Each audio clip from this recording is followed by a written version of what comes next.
நண்பர்கள் அனைவருக்கும் வணக்கம். இன்னைக்கு நம்ம அந்த வீடியோல சற்று முன் தமிழகத்தில் மிக முக்கிய 10 அறிவிப்புகள் வெளியாகி இருக்கு. சோ அது என்னென்ன அறிவிப்புகள் அப்படிங்கறத பத்தி தான் இப்ப நம்ம பார்க்க போறோம். வீடியோக்குள்ள போறதுக்கு முன்னாடி இது வரைக்கும் நீங்க நம்ம சேனல்ல சப்ஸ்கிரைப் பண்ணலனா உடனே சப்ஸ்கிரைப் பண்ணிருங்க. அப்படியே பக்கத்துல இருக்கக்கூடிய பெல் பட்டனையும் கிளிக் பண்ணிருங்க. அப்பதான் நாங்க போடக்கூடிய அனைத்து பயனுள்ள தகவல்களும் உங்களுக்கு கரெக்ட் டைம்க்கு ரீச் ஆகும். இப்ப வாங்க வீடியோக்குள்ள போலாம். தமிழக அரசு அறிவித்த பயிர்க்கடன் தள்ளுபடியை பெறுவதற்கு விவசாய அடையாள எண் அவசியம். இந்த எண் இல்லாதவர்கள் ஜூன் 15ஆம் தேதிக்குள் விண்ணப்பித்து பெற்றுக்கொள்ளலாம் என்று அறிவுறுத்தப்பட்டுள்ளது. பள்ளிகளுக்கு மேலும் 4 நாட்கள் கூடுதல் விடுமுறை அளிக்க வேண்டும் என்று பெற்றோர்கள் கோரிக்கை விடுத்துள்ளனர்.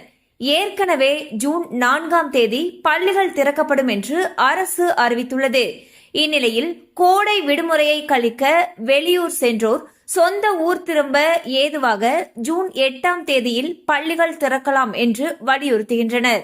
தாவேகா அமைச்சர்கள் எம்எல்ஏக்கள் யாரேனும் ஊழல், லஞ்சம், முறைகேடு உள்ளிட்ட புகார்களில் சிக்கினால் உடனடியாக அவர்களுடைய பதவி பறிக்கப்படும் என்று முதலமைச்சர் திரு விஜய் அவர்கள் கராராக கூறியிருப்பதாக தகவல் வெளியாகியுள்ளது.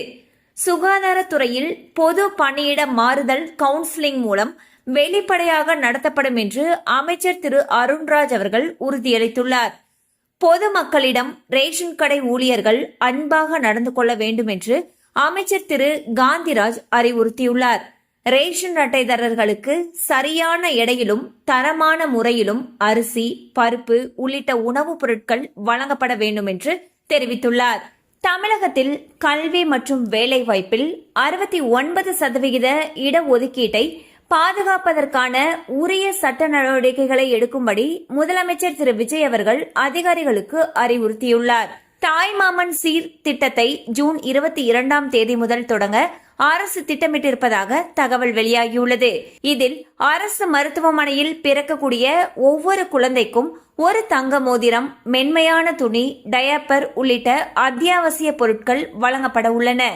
ஜூன் 1ஆம் தேதி முதல் ரயில்வே ஸ்டேஷன்களில் உள்ள கடைகளில் உணவுப் பொருட்களுடைய விலை உயர்வு அமலுக்கு வருகிறது. டெட் தேர்வில் வென்றவர்களை இடைநிலை மற்றும் பட்டதாரி ஆசிரியர்களாக நியமிக்க வேண்டும் என்று அன்புமணி அவர்கள் வலியுறுத்தியுள்ளார். எல்ஐசியுடைய 2% பங்குகளை விற்க மத்திய அரசு திட்டமிட்டிருப்பதாக தகவல்கள் வெளியாகியுள்ளன.